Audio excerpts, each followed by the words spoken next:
नमस्कार दोस्तों, स्वागत है आपका जरधारी क्लासेस में। आज हम चर्चा करने वाले हैं 16 जनवरी 2026 के महत्वपूर्ण करंट अफेयर। दोस्तों, लास्ट में आपसे एक प्रश्न पूछा जाएगा जिसका जवाब आपको कमेंट बॉक्स में देना है। क्वेश्चन नंबर 1 है, उत्तर भारत में मनाया जाने वाला फसल उत्सव लोहड़ी मुख्य रूप से किस लोक नायक की स्मृति में गाए जाने वाले गीतों के लिए जाना जाता है? तो सही जवाब इसका option number B, Dulla Bhatti. तो बी ऑप्शन सही जवाब है, Dulla Bhatti.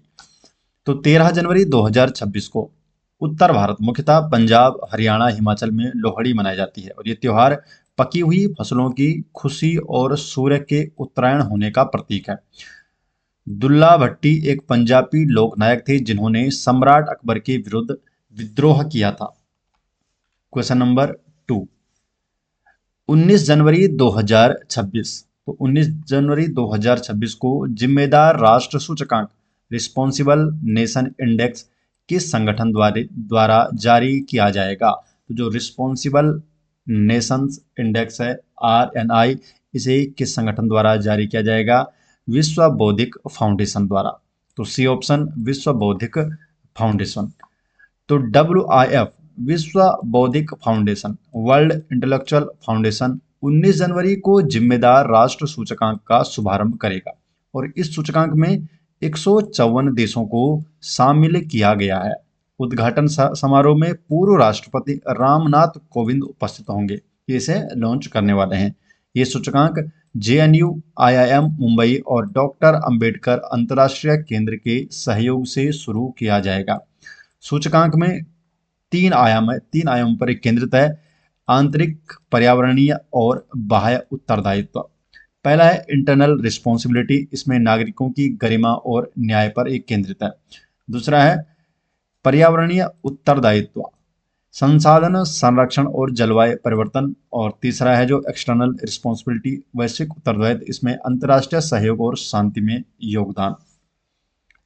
Question number 3, Henley passport index 2026 में भारत को कौन सा स्थान प्राप्त हुआ है? तो जो हेनले पासपोर्ट इंडेक्स 2026 है, तो इसमें भारत को हुआ है 80वां स्थान। तो बी ऑप्शन 80। तो बी 80वां स्थान प्राप्त हुआ है भारत को हेनले पासपोर्ट इंडेक्स 2026 में। तो हेनले पासपोर्ट इंडेक्स 2026 में भारत ने 80वां स्थान प्राप्त किया है और भारत ने 2025 की रैंकिंग 85वें स्थान की तुलना में 5 स्थानों का सुधार किया। तो पिछली बार भारत की रैंकिंग थी 85, इस बार है 80। भारतीय पासपोर्ट धारकों को अब 55 देशों में वीजा फ्री या वीजा ऑन अराइवल की सुविधा उपलब्ध है। सिंगापुर का जो पासपोर्ट है दुनिया में सबसे ताकतवर है। जापान और दक्षिण कोरिया संयुक्त रूप से दूसरे स्थान पर है। ये index IATA, international air transport association के डेटा पर आधारित होता है। क्वेश्चन नंबर 4, भारत में सेना दिवस प्रतिवर्ष किस तिथि को मनाया जाता है? तो भारत में जो सेना दिवस है, तो सेना दिवस मनाया जाता है हर साल 15 जनवरी को। तो डी ऑप्शन, 15 जनवरी को मनाया जाता है भारत में सेना दिवस। तो भारत में सेना दिवस हर वर्ष 15 जनवरी को मनाया जाता है और 15 जनवरी 1949 को जनरल KM करियप्पा भारतीय सेना के पहले कमांडर इन चीफ बने थे और इसी दिन को भारतीय सेना दिवस के रूप में मनाती है। सेना दिवस भारतीय सेना की बहादुरी, अनुशासन और बलिदान को समर्पित है और सेना दिवस का संबंध है थल सेना से है। क्वेश्चन नंबर है 5, संयुक्त राष्ट्र के निरस्त्रीकरण मामलों पर सलाहकार बोर्ड के अध्यक्ष के रूप में नियुक्त होने वाले पहले भारतीय राजनयिक कौन है?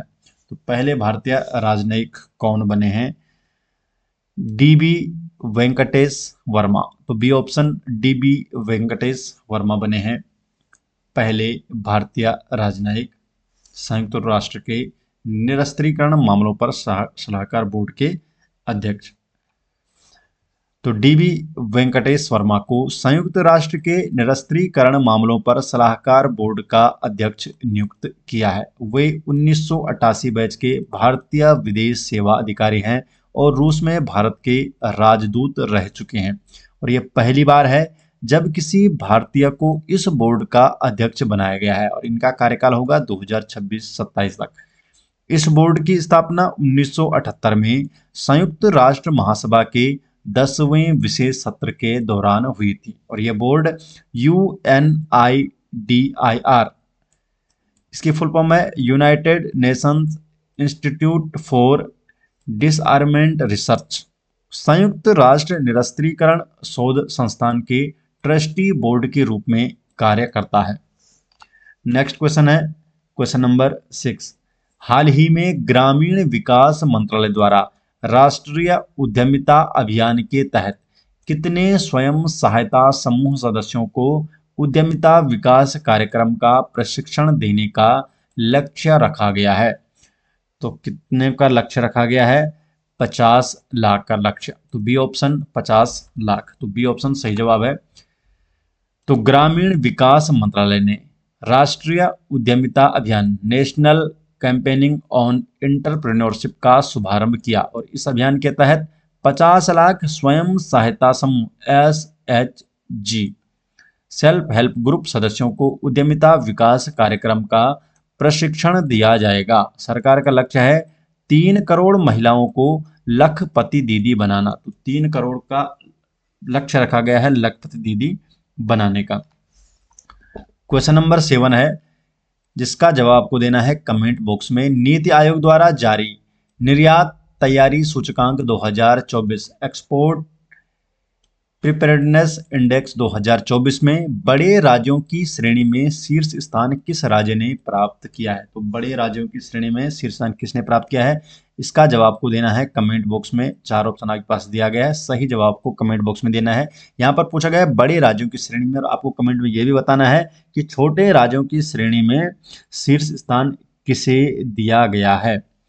और ये जो डिटेल नोट्स है दोस्तों ये आपको मिल जाएंगे हमारे टेलीग्राम चैनल पर।